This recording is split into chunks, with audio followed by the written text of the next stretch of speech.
Okay, see this question. The speed of a train increases at a constant rate alpha from 0 to v and then remains constant for an interval and finally decreases to 0 at a constant rate beta. If L be the total distance described, find the total time for the journey.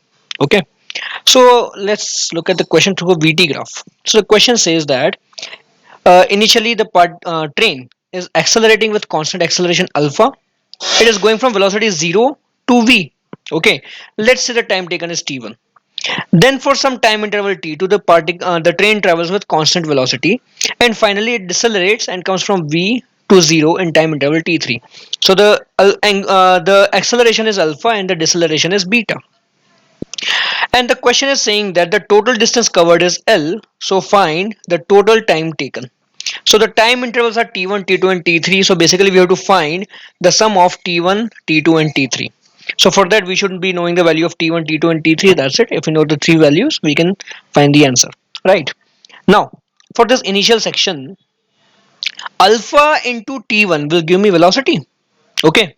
Acceleration into time taken will be giving me the change in velocity. So v. Okay. So I found t1. I found t1 from here. T1 will be v by alpha. Similarly, for this last part of the journey, deceleration into time interval beta into t3 should give me change in velocity. I'm going from v to 0, so change in velocity is again v. So I found t1, I found t3 from here.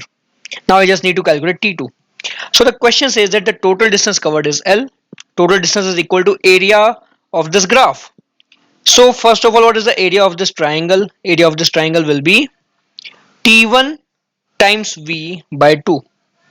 So V T1 by 2 plus area of this rectangle will be VT2 plus area of this triangle again VT3 by 2, that is equal to L.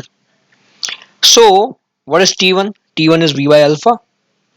So V square by 2 alpha plus VT2 plus, this looks like 2. What is T3? T3 is V by beta. So V square by 2 beta is equal to L. So from here I get T2 is equal to L by V minus V by 2, 1 by alpha plus 1 by beta. So I found T2. So the total